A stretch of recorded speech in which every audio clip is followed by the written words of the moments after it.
Bonjour tout le monde, de bon matin, Kirby54 pour un nouveau compte rendu vide-grenier. Nous sommes le 8 juin 2014 et aujourd'hui c'était super plaisant de visiter mes deux vide-greniers puisque dans le coin il fait super bon, il y avait un petit vent frais en plus, il faisait pas trop chaud. Super plaisant de visiter le vide-grenier quand il fait ce temps-là. Pour ces deux vide-greniers visités, j'ai trouvé pas grand chose quand on y regarde. Mais des petits trucs qui vaut le coup d'œil et surtout pour vous montrer dans ce compte rendu. Vous allez comprendre pourquoi. Allez, c'est parti. Alors déjà pour commencer, j'ai croisé un revendeur. Qu'est-ce qu'il faisait? Les jeux Super Nintendo en loose entre 15 et 25 euros. Nom de Dieu.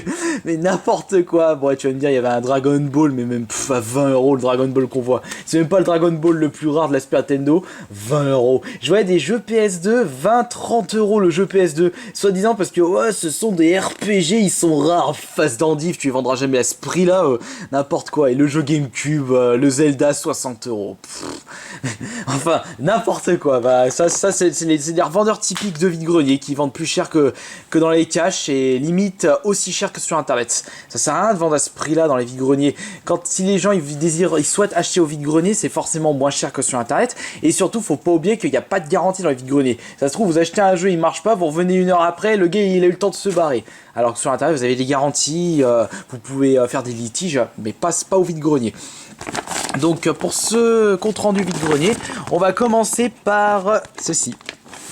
La semaine dernière, je vous avais montré un GTA 5, acheté 3 euros. Et là, j'ai trouvé autre chose pour 6 euros. Encore un GTA 5. Ah, vous allez me dire, mais non, ça se trouve, tu nous montres le même. Non, je vais vous prouver que je ne vous montre pas le même. Regardez. Alors, GTA 5, il est là. Regardez. Celui que j'avais acheté la semaine dernière, il est là. Donc non, c'en est un autre. Donc j'en ai trouvé un autre, bon pour 2 fois plus cher par rapport à la semaine dernière, 6 euros. Je l'ai déjà, ça allait pour mon frère jumeau qui cherchait un GTA 5 lui aussi. 6 euros. Ça fait du coup, pour moins de 10 euros, un deuxième GTA 5. Franchement incroyable. Là, je suis sûr, ça ne sera pas le dernier que je vais trouver pour moins de 10 euros. Là, les gens commencent à le revendre dans les vide-greniers. Le GTA 5. Ils ont déjà fait tout le tour. Aussi, j'ai trouvé un petit jeu PSP pour 3 euros. Power Stone Collection. Je possédais sous blister, pas envie de l'ouvrir, donc j'en ai trouvé un d'occasion pour 3 euros. Pour retater du Power Stone. C'était une série de jeux un peu à la SSBM, donc qui a un jeu de combat qui se joue à 4 en 3D, mais plus pour le deuxième opus, puisque le premier vous pouvez jouer qu'à 2. Et je trouve que c'est bien sympathique celui-ci. C'était sorti sur Dreamcast. Donc ça pour 3 euros, celui-là pour 6. Nous continuons avec un jeu pourri, mais ça c'est pour un futur Kirby Play. D'ailleurs en parlant de Kirby Play, j'ai pas eu le temps de ranger les manettes GameCube pour la partie d'F0 d'XDR. Sport Challenge. Je l'ai acheté 2 euros, mais ça risque d'être drôle quand même, le faire un Kirby Play. Quiz Sport, surtout que moi, Gabi, Payot et Vinx, on est des grosses quiches en culture sportive, ça risque d'être drôle quand même. Donc à voir pour un prochain Kirby Play. x4. Nous continuons avec un gros coffret de Blu-ray. J'en suis fan de cette série. La Pentalogie, c'est-à-dire 5 Blu-ray pour 5 euros.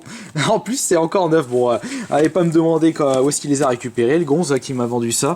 Le 1, donc tous les Blu-ray du 1 au 5. Dommage, il n'y a pas le dernier. Je trouve que le dernier de Saw, c'est quand même le plus gore. Surtout avec le crochet dans l'estomac. J'avais mal pour la femme quand même. Nous continuons avec 2 manettes PS1. Alors comme je vous le disais, ça c'est pour une future idée de vidéo. J'avais l'intention de faire un Kirby Play x8 carrément. Mais sur quel jeu? Sur un Micromaniacs, sur PS1. Mais pour faire le x8, il me faut 8 manettes. Je dois avoir 7-8 manettes, mais j'ai peur qu'il y en ait qui ne marchent pas. Parce que depuis le temps que je les achète, je les essaye pas automatiquement. Et au final, je sais même pas si elles marchent toutes. Donc au final, j'en ai pris 2 drabs, on sait jamais. Pour 3 euros les 2 manettes PS1 avec joystick. Et nous terminons avec... J'ai trouvé un jeu PS3. Le jeu PS3, c'était dans un bac de cassettes vidéo, DVD, bouquins à la ramasse. Je monte le jeu PS3, je demande à la femme, bonjour, faites combien ça? Genre, sans préciser que c'était un jeu PS3, elle me dit, oh, c'est ça, c'est à 1 euro. Je l'ai pris tout de suite. Regardez, c'était quoi le jeu?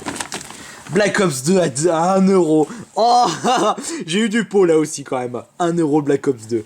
Et 6 euros le GTA 5. Et encore une fois, je me suis pas ruiné pour ce vide-grenier. Bon, là, c'est vite, ça sert. Il y a marqué quoi là-dessus? Pokémon la petite. Ah, ça c'est quand j'avais trouvé des trucs Pokémon pour la chienne. Et donc j'ai déboursé les deux manettes 3 euros. Ça fait 9, 10, 13, 18 et 20. 20 euros pour tout ça.